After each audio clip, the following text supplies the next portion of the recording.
தூத்துக்குடியில் திருவிக நகர் மற்றும் அதன் சுற்றுவட்டார பகுதிகளில் 2000க்கும் அதிகமான வீடுகளை வெள்ள நீர் சூழ்ந்து இருப்பதால் அத்தியாவசிய பொருட்களை வாங்க முடியாமல் மக்கள் தவித்து வருகிறார்கள்.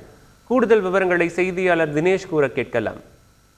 கடந்த சனிக்கிழமை முதல் தூத்துக்குடி மாவட்டத்தில் பரவலாக மழை பெய்ததன் காரணமாக தொடர்ந்து பல்வேறு பகுதிகளில் மிக கனமழை பெய்தது. இதன் காரணமாக நாம் இருக்கக்கூடிய பகுதியானது தூத்துக்குடி திருவிக நகர் பகுதியில் நாம் இருக்கோம். இந்த பகுதியில் கிட்டத்தட்ட அந்த மழை பெய்ததன் போது கிட்டத்தட்ட 8 அடிக்கு மேல் இந்த அதிகப்படியான மழை நீர் தேங்கியதை பார்க்க முடியுது. அந்த நீரானது தற்போது அந்த சிறிய அளவு வடிந்தாலும் அந்த குடியிருப்பு பகுதியில் இருக்கக்கூடிய இந்த பகுதி முழுவதும் பார்த்தோம்னா கிட்டத்தட்ட 2000க்கும் மேற்பட்ட குடும்பங்கள் இந்த பகுதியில் இருக்கிறாங்க. இந்த பகுதி முழுவதும் தற்பொழுது அந்த மழைநீர் இன்னும் வடியாமலேயே இந்த பகுதி முழுவதும் காட்சியளிக்கிறது. தொடர்ந்து இந்த பகுதியில் அத்தியாவசிய தேவைகள் பொருட்களை வாங்குவதற்காக தொடர்ந்து பொதுமக்கள் மிக பெரும் ஒரு சிரமத்தை சந்தித்து வருகின்றனர். தூத்துக்குடி மாவட்டத்துக்கே இன்னைக்கு இப்போ பெய்திருக்கிற மாதிரிலாம் ஒரு வரலாறு காணாத ஒரு மழை தான். இந்த அளவு தண்ணியே இந்த ஏரியாவில் நாங்கள் இதுவரை பார்த்ததே இல்லை. ஏதோ ஒரு 2 அடிக்கு தண்ணி வரும்னு சொன்னாங்க. 2 அடி வரும்னா அதுக்கு தக்கன நாங்கள் பொருட்களை நகட்டி வச்சோம். இப்போ பார்த்தா அது 5 அடி 6 அடிக்கு அளவுக்கு தண்ணி வீட்டில் உள்ள பொருட்கள் எல்லாமே சேதம். TV, fridge, washing machine, mixie இது எல்லாத்தையுமே நாங்கள் திரும்ப வாங்கினா எங்களுக்கு லட்சக்கணக்காக ரூபாய் வேணும். இப்போ இதெல்லாம் எங்களுக்கு அரசாங்கம் எப்படி தந்து உதவும்?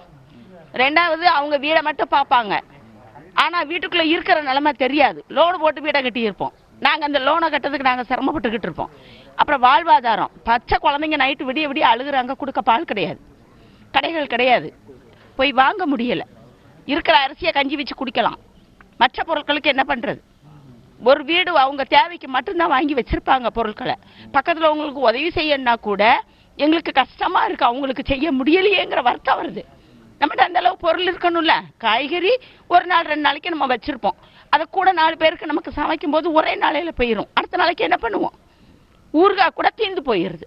அந்த அளவில் நாங்கள் இந்த சிரமத்தில் இருக்கோம். அப்போ ஏதாவது ஹெலிகாப்டர் போனால் கூட மாடியில் போய் நின்றுட்டே ஹெலிகாப்டர் போகுது, ஏதாவது போட மாட்டாங்களா? கிடைக்காதான்னு பிள்ளைங்களாம் கத்துனாங்க. என்ன மாதிரி சிரமத்தை வரைக்கும் சந்திச்சு?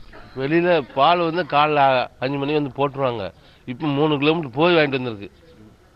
வெளியே அதுவும் கிடைக்க மாட்டேங்குது. பால் கிடைக்க மாட்டேங்குது. நாங்கள் சாப்பிடுவோம், பிள்ளைகள் என்ன சாப்பிட. தூத்துக்குடி அருகே கனமழை காரணமாக குளம் உடைந்து விவசாய நிலத்திற்குள் தண்ணீர் புகுந்ததால் சுமார் 1000 ஏக்கரில் வாழை சேதமடைந்தன. குலையன் கரிசல் கிராமத்தில் குளம் உடைந்து அந்த பகுதியில் வெள்ளப்பெருக்கு ஏற்பட்டதால் வாழை தோட்டத்தில் மழைநீர் புகுந்து சுமார் 1000 ஏக்கரில் பயிரிடப்பட்டிருந்த வாழைகள் சேதமடைந்தன. இதனால் கவலையடைந்துள்ள விவசாயிகள் அரசு உரிய நிவாரணம் வழங்க வேண்டும் என கோரிக்கை வைத்துள்ளனர். செய்திகளை உடனுக்குடன் தெரிந்து கொள்ள உடனே சப்ஸ்கிரைப் பண்ணுங்க.